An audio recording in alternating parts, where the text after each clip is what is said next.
Movie की शुरुआत में हमें एक बच्चे को दिखाया जाता है जिसे कुछ सैनिक पकड़कर एक अंधेरी और अजीब सी जगह ले आते हैं जहां पर उसके जैसे और भी बच्चे होते हैं और ये जगह किसी प्राचीन लैब की तरह होती है जहां इन लाए गए बच्चों पर कुछ शोध किए जाते हैं जिसकी मदद से एक खास तरह की दवाई बनाई जा सके। दरअसल ये सब जिंग यांग शहर के राजा डोंगजू के आदेश पर किया जा रहा था क्योंकि डोंगजू विश्व का सबसे ताकतवर इंसान बनना चाहता था ताकि कोई भी उसे हरा ना पाए। इसलिए वो अपने सैनिकों को ऐसे ही बच्चे लाकर देने के लिए कहता था ताकि वो दवा इन सब बच्चों पर प्रयोग किया जाए और अगर उसका कोई नुकसान हो तो इसका पता लग सके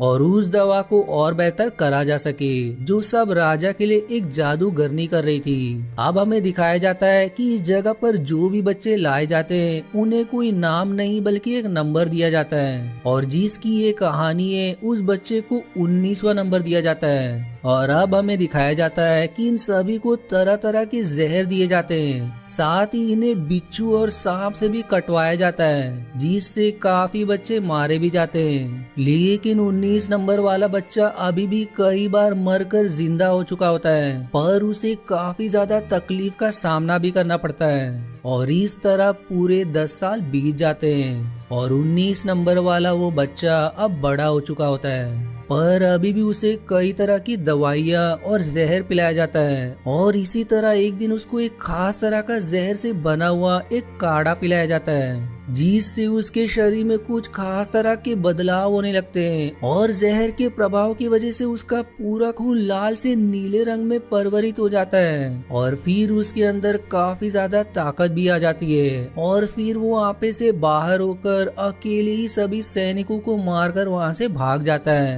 अब अगले सीन में हमें एक लड़की दिखाई जाती है जिसका नाम चैनी होता है और तभी चैनी अचानक से एक पेड़ पर से गिर पड़ती है। फिर खुद को संभालने के बाद वो देखती है कि उसका घोड़ा वहाँ पर नहीं होता जिसे ढूंढते वो जब आगे जाती है तो उसे वहाँ वही 19 नंबर बेहोशी की हालत में पड़ा हुआ मिलता है जिसे पिछले सीन में हमने भागते हुए देखा था। अब उसको इस हालत में पड़ा हुआ देखकर चैनी उसे अपने साथ ले जाती है। इधर दूसरी तरफ हमें डोंगजू दिखाया जाता है जिसे पता चल जाता है कि एक अकेला नंबर 19 उसके सारे बहादुर सिपाहियों को मात देकर वहाँ से भाग चुका है जिसके बारे में उसकी वफादार जादूगर ने उसे बताती है कि अकेले नंबर 19 पर किसी भी जहर का कोई असर नहीं हुआ है, मतलब कि उस पर उस जहरीले काढ़े का भी जादू काम कर गया। अब जादूगर की इस बात को सुनकर डोंगजू अपने सैनिकों को नंबर 19 को तुरंत ढूंढकर उसको जिंदा पकड़कर लाने के लिए आदेश देता है जिसके बाद चैनी देखती है कि उसे जो अजनबी मिला था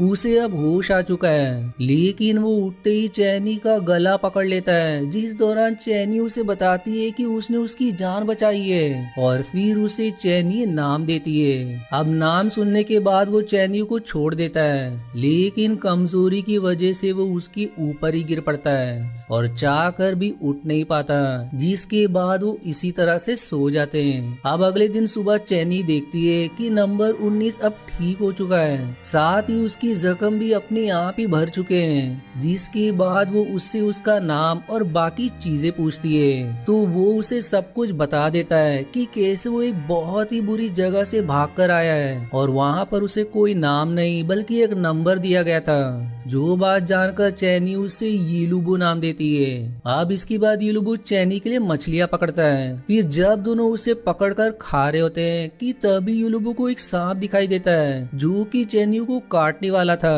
लेकिन सही समय पर येलुबू चैनी को बचा लेता है पर वो सांप चैनी की जगह येलुबू को काट लेता है जो कि येलुबू को काटते ही येलुबू के शरीर के अंदर मौजूद जहर से उल्टा ही मर जाता है और मरते ही उस सांप का रंग पूरा सफेद पड़ जाता है जिसे देखते ही चैनी अपने पास रख लेती है और येलुबू चैनी के पूछने पर बताता है कि इस सांप के काटने से उसे कुछ नहीं होगा क्योंकि वो जहाँ पर था उस जगह पर उसे बचपन से इससे ज्यादा जहरीले सांपों से कटवाया गया है, इसलिए उसे इनके काटने से कोई असर नहीं होता। पर अब वो उस जगह पर वापस नहीं जाना चाहता क्योंकि वो नंबर 19 नहीं बल्कि येलुबू यूलुबु ही बनकर रहना चाहता है। इस पर फिर चैनी यूलुबु से बताती है कि उसके चेहरे पर बचपन से एक बर्थ मार्क है और लोगों को लगता है कि अगर किसने उसे छुआ तो वो उन्हें भी ये दाग हो जाएगा, इसलिए सिवाय उसके मास्टर के सभी उससे दूर रहते हैं। जो बात जानकर यूलुबु चैनी से कहता है कि ये दाग तुम्हारे चेहरे पर काफी खूबसूरत लगता है। और अब हम इनके बीच इस बातों से समझ पाते हैं कि यूलुबु और चैनी दोनों ही एक दूसरे को काफी ज्यादा पसंद करने लगे हैं। जिसके बाद यूलुबु चैनी को लेकर घोड़े से उसके गांव के लिए आगे बढ़ता है। अब अपने गांव पहुंचने के बाद चैनी सबसे पहले अपने मास्टर बाइजू से मिलती है और अब हमें यहाँ पता चलता है कि बाइजू एक वैद्य है जिसे नई नई दवाइयों का आविष्कार करना पसंद है। इसलिए चैन्यू बाइजू से यूलुबु को मिलवाती है ताकि वो यूलुबु के शरीर के जहर को खत्म कर सके।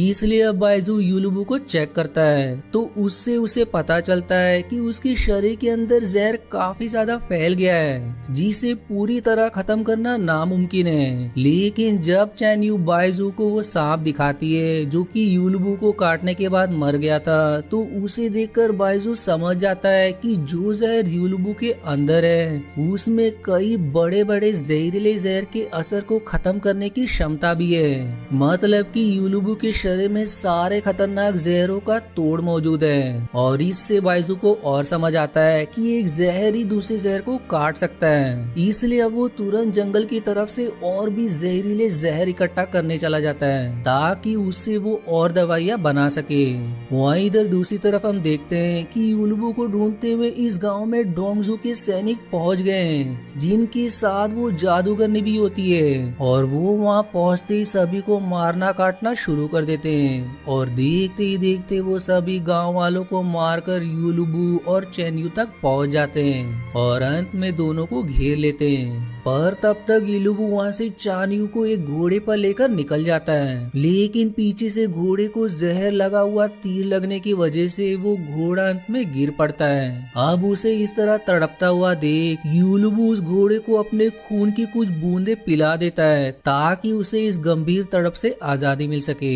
और फिर यूलुबु चान्यू को लेकर वहाँ से भागता है। जिनके जाने के बाद दिखाया जाता है कि यूलुबु के खून से वो घोड़ा पूरी तरह से सही हो चुका था, लेकिन यूलुबु के जहर के असर से घोड़े सफेद रंग से बदलकर भूरे रंग का हो जाता है। इधर फिर से सारे सैनिक यूलुबु और चान्यू को चारों तरफ से घेर लेते हैं जिनसे यूलुबु काफी बहादुरी से लड़ता है और इसी सब अफरा तफरी में धक्का लगने की वजह से चानी अचानक से खाई में गिर जाती है जिसे यूलुबु बचाने की बहुत कोशिश करता है लेकिन वो उसे बचा नहीं पाता। जिसके बाद यूलुबु को काफी गुस्सा आ जाता है और वो राजा के सबसे ताकतवर सैनिक को बड़ी ही बेरहमी से मार डालता है, लेकिन अंत में वो जादूगरनी यूलुबु को बेहोश करके पकड़ लेती है। जिसके बाद यूलुबु फिर से उसी जगह पहुंच जाता है जहां से वो भागा था। जिसे देखकर डोंगजू जादूगरनी से कहता है कि तुम कुछ ऐसा करो कि ये मेरा गुलाम बन जाए क्योंकि मैं इतना ताकतवर योद्धा खोना नहीं चाहता। अब राजा के कहने पर जादूगरनी यूलुबु को एक और जादुई काढ़ा पिलाती है जिससे यूलुबु अपने बारे में सब कुछ भूल जाता है और साथ ही जादूगरनी की जादू के प्रभाव से उसे ऐसा लगने लगता है कि राजा के उस पर बहुत सारे एहसान हैं, इसलिए अब वो पूरी तरह से राजा के प्रति वफादार हो जाता है। लेकिन वो सब कुछ भूलने के बाद भी चैनी का दिया हुआ यूलुबु नाम नहीं भूलता, इसलिए उसे यूलुबु नाम ही दिया जाता है। और इसके बाद हमें 3 साल बाद का समय दिखाया जाता है जहाँ पर हम देख पाते हैं कि यूलुबु डोंगजू का सबसे कुशल योद्धा बन चुका है जिसकी मदद से डोंगजू कई सारे लड़ाइयाँ बिना लड़े ही जीत लेता है क्योंकि यूलुबु अकेले ही पूरे सेना पर भारी पड़ता है, जिस वजह से सभी यूलुबु से काफी डरते हैं और यूलुबु भी वही करता है जो उसे डोंगजू करने के लिए कहता है। लेकिन यूलुबु अब भी चैनी का चेहरा भुला नहीं पाया था, हालांकि उसको ये याद नहीं था कि जो चेहरा उसे देखता है वो आखिर किसका है। अब दूसरी तरफ हमें बाइजू दिखाया जाता है जिसके पास डोंगजू का मंत्री सीतू आया होता है, जो कि बाइजू से बताता है कि कैसे डोंगजू की क्रूरता दिन ब दिन बढ़ती जा रही है। इसीलिए वो बाइजू से कोई ऐसा जहर बनाने के लिए कहता है जिसको देने से डोंगजू की तुरंत ही मौत हो जाए। इस पर बाइजू कहता है कि अगर मैंने ऐसा जहर बना भी दिया तो भी डोंगजू को वो जहर देना इतना आसान नहीं है, क्योंकि डोंगजू बहुत ही ज्यादा सुरक्षा में रहता है। उस तक कोई भी चीज बिना जांच परखे नहीं पहुंच सकती। आगे वो ये भी समझाता है कि हमें अगर डोंगजू की जान लेनी है तो उसे उसी के हथियार से मारना पड़ेगा, इसलिए हमें उसे मारने के लिए कोई जहर नहीं बल्कि एक विश्व कन्या चाहिए, क्योंकि डोंगजू थोड़ा अय्यास किस्म का राजा है, इसलिए उस तक एक विश्व कन्या आराम से पहुंच सकती है। अब उनकी ये बात सुनकर डायोचान नाम की एक लड़की कहती है कि मैं विश्व कन्या बनकर डोंगजू की जान लेना चाहती हूँ, जिसकी ये बात सुनकर सीतू खुश होकर वहाँ से चला जाता है। जिसकी जाने के बाद हमें बाइजू और डाओचिन की बातों से पता चलता है कि डाओचन और कोई नहीं बल्कि चैनी ही है, जिसे बाइजू ने सही समय पर उसका इलाज करके बचा लिया था। और बाइजू के द्वारा बनाई गई एक दवा को खाने की वजह से चैनी का चेहरा पूरी तरह से बदल चुका था, मानो कि जैसी उसकी प्लास्टिक सर्जरी कर दी गई हो। और उसी दिन से चैनी ने अपना नाम डायोचान रख लिया और वो उन बेगुनाह गांव वालों और यूलुबू का बदला डोंगजू से लेना चाहती थी। लेकिन बाइजू डाओचान को ऐसा करने से मना करता है, क्योंकि उसे विष कन्या बनने के लिए पहले 4 तरह के जहर दिए जाएंगे और फिर जब वो डोंगजू के पास पहुंच जाएगी तो उसे एक इंजेक्शन दिया जाएगा जिससे उसकी ये चारों जहर अपना असर दिखाना शुरू कर देंगे। जिसके बाद 7 दिन के अंदर डाओचान को डोंगजू को मारना होगा, क्योंकि 7 दिनों के बाद डाओचान को भी इससे मौत हो जाएगी। पर डाओचान फिर भी ये काम करना चाहती थी, क्योंकि उसको अभी तक लग रहा था कि यूलुबू मारा जा चुका है। और फिर कुछ देर बाद बाइजू डाओचान को वो चारों जहर देता है, जिसकी बाद सीतू डोंगजाओ को डाओचान के बारे में बताता है, जिसके बारे में सुनकर डोंगचाओ तुरंत उसे अपने पास बुलवाता है। और फिर डाओचान डोंगजू से मिलने महल पहुंचती है, जहां पर पहले उसकी पूरी जांच की जाती है। लेकिन किसी को भी नहीं पता चलता कि डाओचान एक विश्व कन्या है। जिसके बाद वो डोंगजू के पास पहुंचती है, जो कि डाओचान को देखते ही उसके साथ जबरदस्ती करने लगता है। फिर तभी अचानक से कुछ सैनिक राजा के सैनिकों को मारकर उनकी जगह खड़े हो जाते हैं और फिर एक आदमी अंदर की तरफ चला जाता है। लेकिन उसी वक्त वहाँ पर यूलुबू आ जाता है, जो कि सैनिकों के बात करने के तरीके से समझ जाता है कि ये राजा के सैनिक नहीं है,